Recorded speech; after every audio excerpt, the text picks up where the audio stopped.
Well, new at 6 months of increasing momentum, not enough to push a key police reform bill through the state legislature. A bill banning chokeholds did pass, along with another requiring state investigations into police killings of unarmed civilians. But KPIX 5's Wilson Walker tells us another bill aimed at stripping so-called bad cops of their badges died at the midnight deadline. Wilson?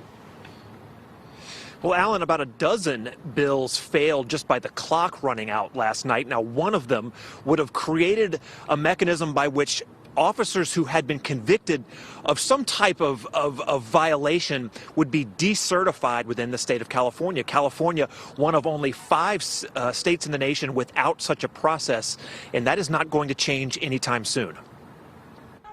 Of all the reforms, this is the one that would have caused, I think, started a major culture change within policing in California.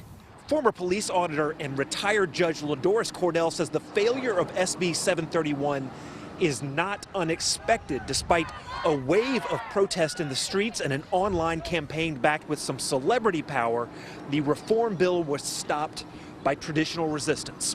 The decertification, there was tremendous pushback from the police unions. It's a process. Now, what I would say is that this should not be the end of it.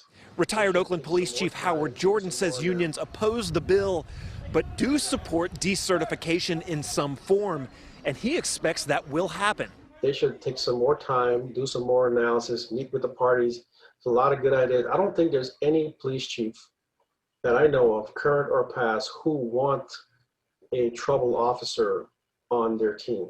It's a gargantuan task, and it's disappointing in light of all what we've seen in this country, not only over the last 3 to 4 months, but what we've seen. That was State Senator Stephen Bradford, disappointed when his bill was just hanging in the balance last week. It never got a vote last night.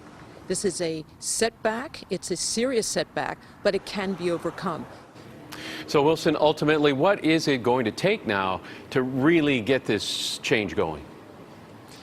Well, one would be some political pressure. This bill failed again without a vote.